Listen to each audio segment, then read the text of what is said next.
Psst, we're live. Are we? Is that a We are? thing? I think so. Wow. I'm Look live. at that. I even see it says you are live. That's Wow. amazing. That is so At wonderful. last, we're alive. Because it's Monday. It's alive. It's Monday. And it's 8 o'clock. And if it's Monday at 8 o'clock, it is Mighty Monkeys Nerd World News. And I am your host, Chrissy Harding's agent.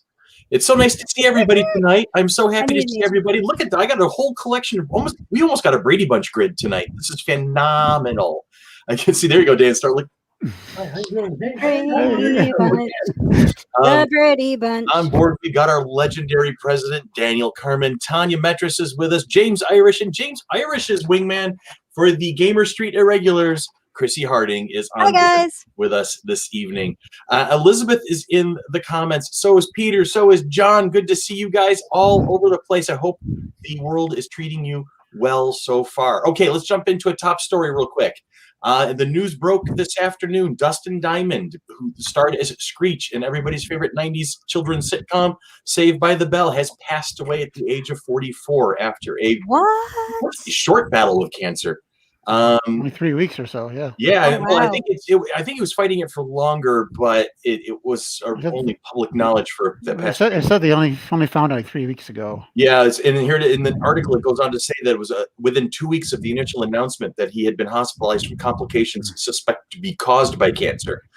Days after news of the hospitalization, Diamond's team confirmed that he indeed did have cancer, and then a week later, it was reported that he had stage 4 small cell carcinoma. Even though Diamond was in for a serious fight, he was reportedly looking forward to spending more time with his girlfriend, playing his bass guitar and video games, as well as making videos for fans on social media. Most fans will fondly remember Diamond as the lovable geek Samuel Screech Powers in the Saved by the Bell franchise. I didn't even know that Screech actually had a name other than Screech, so seeing Sam Powers is kind of like a ride there. He started with the series when it was still Good Morning Miss Bliss in 1988, the year that Dan and I graduated from high school. And it was on the Disney Channel. Yes, it was. And he stayed in the Screech role for nearly 13 years until Saved by the Bell, the new class, ended in the year 2000. Unfortunately, like a lot of childhood stars, Diamond also struggled with sobriety and personal troubles after Saved by the Bell. He filed for bankruptcy soon after the show was over, resorting to selling knockoff Screech merchandise direct to fans to pay his bills. Diamond kept relevant on screen by doing reality shows and movie cameos in the 2000s, often playing on his Screech persona and or tabloid infamy in event series like Celebrity Boxing. Diamond definitely caused a stir for producing and releasing his own sex tape in 2006, and later writing a scandalous tell-all about making Saved by the Bell titled Behind the Bell, which was released in 2009. That memoir remains heavily disputed by Diamond's former co-stars and colleagues to this day. The late 2000s and 2010s saw Diamond go through the turbulent ups and downs of marriage, divorce, and multiple arrests for weapons possessions and disorderly conduct. He served several months in prison in the mid-2000s as a result of such charges. Diamond had been more visibly lately than he had been in a while, thanks to Saved by the Bell reboot that was released on Peacock. Diamond was one of the few cast members not making a return for the new series, something he spoke at length about in TMZ. He's quoted as saying, "See, I was one of the people in every episode. I was literally in every episode. Out of all the cast members, I was in the most. And that's not the case anymore. I'm not in the new one. How do you have Saved by the Bell not Screech?" Diamond said. "It seems like there's a missed opportunity. It's kind of what's the old saying about cutting off the finger despite the hand, or cutting off the nose despite the face, something like that. 10 years in high school, I should know these things." And he laughs at that one. "I should have studied more thoroughly, I suppose." For all the cast members to say, I think everyone should all be thinking the same thing. As far as I'm concerned, everyone should be thinking we should all be a part of this. You can't have Saved by the Bell without Zach. You can't have it without Screech. You can't have it without Kelly. You can't have it without Slater. You need to have the whole cast, It's a reboot. Bring back the original staples. Even though he was kind of sad not to be back at Bayside High, Diamond had hope for the future, going so far as to envision what his new take on Screech would be. I think right now Screech would be dealing with parenthood and dealing with kids and finding out he's got a little Screech of his own now. And that maybe he wasn't a barrel full of roses to deal with growing up, and realizing, was I ever this difficult? Well, unfortunately, we will never know. Rest in peace, Dustin Diamond. We offer condolences to his family and friends and colleagues in their time of grief. And that will be that. Now, to pick things up a little bit, we're going to jump over to Tanya so she can talk about comic books and comic chicks. And then we'll let her get to class so she can tap her little heart up. Yes, I'm actually in class today. I'm Hi, trying T. to figure this thing out. Hi. It's nice and bright. It's usually not this bright and I clear. know. Usually you've got you're in your car and it's working out the ring I light. know. And I'm a lonely comic chick this week. So comic chicks We miss you, will Ann. be Anne and Jess are under house arrest, so to speak. Venom number 33, Agents Venom, is a comic that's coming out this week. As the King in Black spreads his suffocating darkness, not disease, it could be a disease, across the Marvel Universe, Eddie Brock looks for any light that can pierce it and comes up empty-handed. It's a King in Black tie-in. There's a lot of King in Black tie-ins. King in Black, Venom versus Carnage number 2, part 2. Gwen Stacy versus Mary Jane Watson. They've been at each other's throats over the band for years, but not like this. This battle of the band really shreds. It's another King in Black tie-in. And I found many more of the King in Black tie-ins on Google. The main series, issues 1 through 5, go from December 2020 to March 2021. And there are a ton of tie-ins during the same time frame. Marauders, Black Knight, Return of the Valkyries, Captain America, Black Panther. They're all crossing over more so than what I can keep track of. But the last one I have is Future State, The Next Batman number 3. The Next Batman, Chapter 3, Outsiders, Part 2, Arkham Knights, Part 2. The adventures of Batman continue. Batman has captured a pair of murderous fugitives, but he faces a tough decision. Leave them for the magistrate troops, which means certain death, or risk his life and fight his way through Gotham City to deliver him to GCPD for trial. He's Batman, so there's only one choice. And in Outsiders, Katana has reunited with Black Lightning, but her old friend and ally has changed. Big time. Now composed of literal Black Lightning, Jefferson Pierce arrives with a dire warning about Duke Thomas and his mission to liberate Gotham from the oppression of the magistrate. They'll have to work together, and we really mean together, to have any hope of defeating the forces working against them.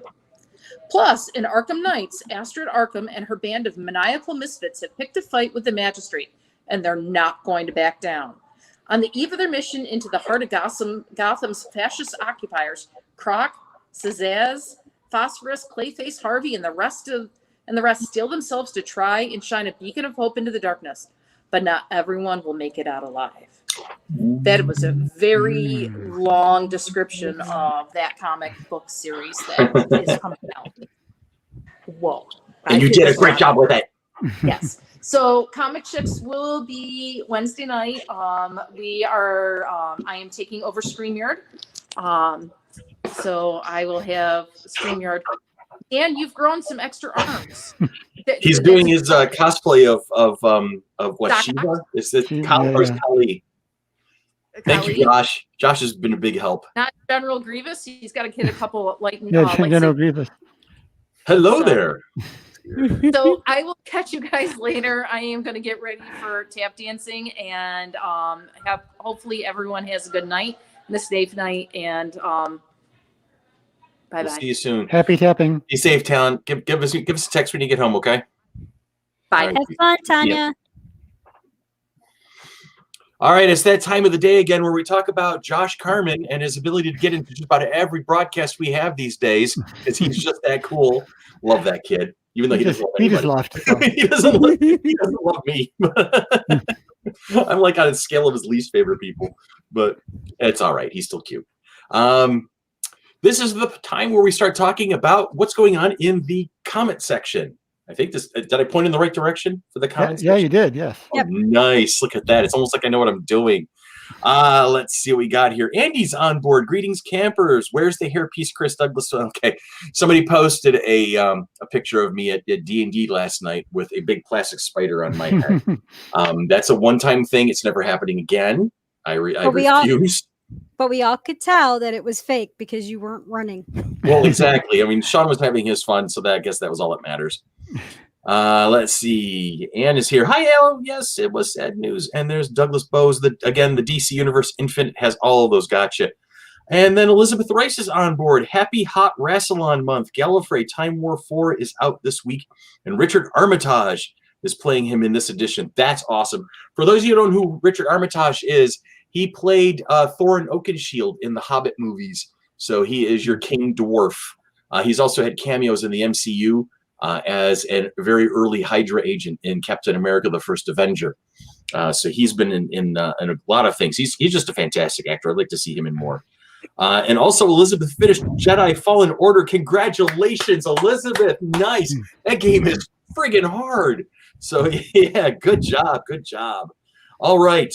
So folks, as I always say, there are Nerd World News t-shirts, and there's Monkey Business t-shirts, and there will soon be Gamer Street Irregular t-shirts coming on board. You can find those on Amazon.com just by asking for those, doing a little search bar thing for those particular products. We also have our Patreon blog, www.patreon.com/FC3ROC. And on it, we will have several ways for you to sponsor your friends here at the Mighty Monkey and support all of our efforts here in doing Nerd World News and Monkey Business and Comic Chicks and Gamer Street Irregulars and everything else that we work on.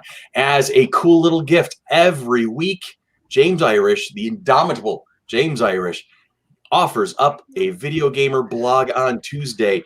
James, what do you got in store for us this week, my friend?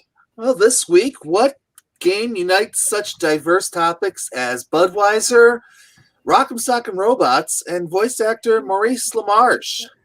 That would actually be the early 1980s hit Tapper, which has gone through a number of permutations, ranging from the original alcoholic variety all the way up to a Mountain Dew style, which is the first time that brand of soft drink was associated with gamers of any stripe. So that will go up on Tuesday. And meanwhile, on Gaming Street Irregulars podcast on Thursday, Chrissy and I get to talk to the host of the official Mutant Football League podcast, Kyle Peffers, as we discuss the fantasy sci-fi hybrid of the popular American sport that's a variant of rugby. Here I am talking about football as if nobody knows what football is. I'm probably the least football type person out of the bunch of us. But yeah, we talked to Kyle. We talk about how he got hooked up with the official team behind the game. We talk about the game itself, its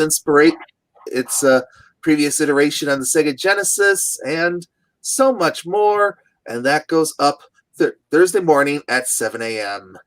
Any questions, Chris? Thank you very much, James. Always good to talk to you. Always good to hear from you. And Chrissy, did you guys have fun with that Thursday conversation? We did. We actually, Kyle was an amazing person to have on the show with his connections and everything and just what he knew about it. And he even told us about the Buffalo team that is part of the new DLC for the Mutant League football game that came out called the Snuffalo Thrills. The Snuffalo. And the Bills Mafia, the Thrills Mafia is part of it, and he even talks about what they did, and he had to explain to the developers that the flaming tables was an actual thing. That's amazing. Yeah, he actually had to explain that to him, where they're like, "Oh, this is new," and they're like, "Nope, this has been going on for 2 years, and it happens every game."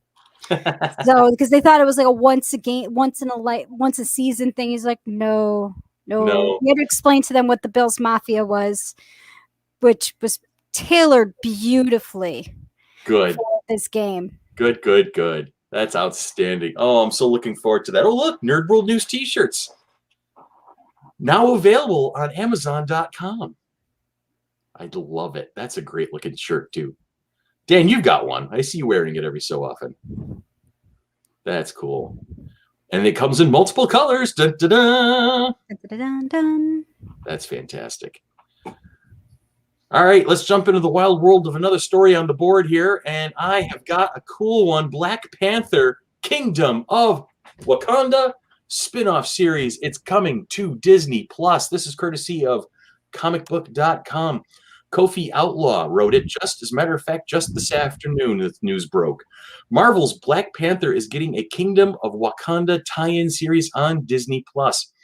Black Panther and Black Panther 2 director Ryan Coogler is attached to the Wakanda series as part of a 5-year deal between his Proximity Media company and Disney. Coogler has released a statement saying in part that it's an honor to be partnering with the Walt Disney Company. Working with them on Black Panther was a dream come true. As avid consumers of television, we couldn't be happier to be launching our television business with Bob Iger, Dana Walden, and all the amazing studios under the Disney umbrella. We look forward to learning, growing, and building a relationship with audiences all over the world through the Disney platforms.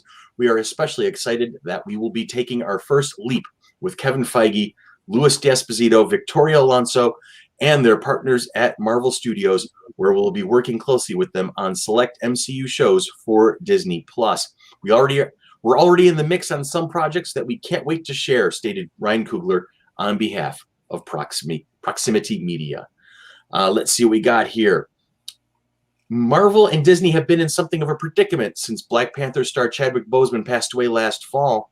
Boseman's death of so sudden and unexpected that it left the studio scrambling for what to do about Black Panther 2 and the franchise as a whole.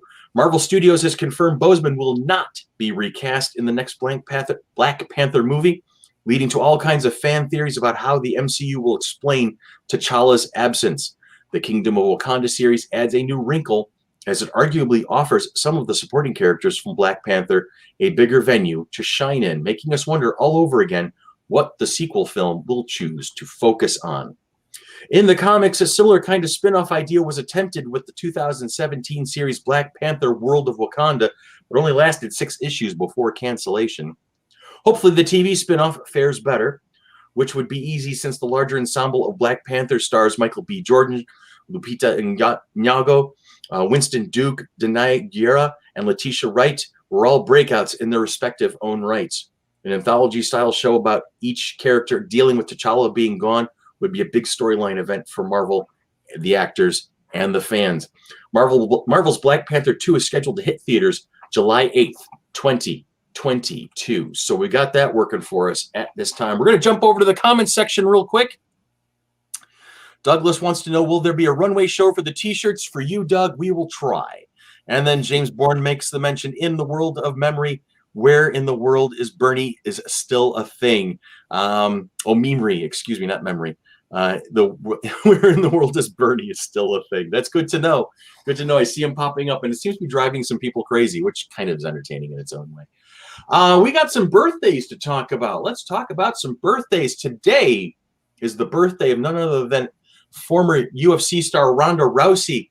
Harry Styles, the singer and musician, is also having a birthday today. And today would have been the birthday of the late, great Elizabeth Sladen from Doctor Who passed away in 2011. Tomorrow on the 2nd will be Gemma Arterton, and Shakira will be celebrating a trip around the sun. And on Wednesday the 3rd, actress Isla Fisher, Warwick Davis, and the indomitable Nathan Lane will be celebrating a birthday. On the 4th, on Thursday, legendary metalhead Alice Cooper and the late Rosa Parks, who passed away in 2005, knowing comfortably that she had done a great job at changing the world. On the 5th, Friday, actor Michael Sheen, musician Duff McKagan, and sensational football star, and I mean European football, Cristiano Ronaldo. This weekend, he's never going to give you up, but he's going to blow some candles out. Rick Astley is celebrating a birthday on the 6th. Actor Charlie Heaton and former Boston Red Sox star Babe Ruth will be having a birthday if he were still with us, although he passed away in 48. I'm sticking to the whole guns about the fact that he's a famous Red Sox player. I'm going with that. And on Sunday the 7th, Ashton Kutcher, Chris Rock, and Ultron himself, James Spader. If you are having a birthday this week, I really hope you have a great birthday. Let us know, and we will make sure to celebrate you as well. So, my friends, my family, that's about it. Tomorrow, look for James's, look for James's blog on our Patreon. On Wednesday, the Monkey Business crew is alive and well, and we're talking about the Super Bowl, which seems to be a thing coming up Comic Chicks will also be Wednesday night, and on Thursday, Gamer Street Irregulars will be doing their thing. So, with that being said, I just wanted to tell you, it's a thing. I found it on the internet, so it must be true. Let's go ahead and say it again. Studying history will sometimes disturb you. Studying history will sometimes upset you. Studying history will sometimes make you furious. If studying history always makes you feel proud and happy, you probably aren't studying history. So have a great week. Have a safe week. We will talk to you again next week. Bye, everyone. Good night.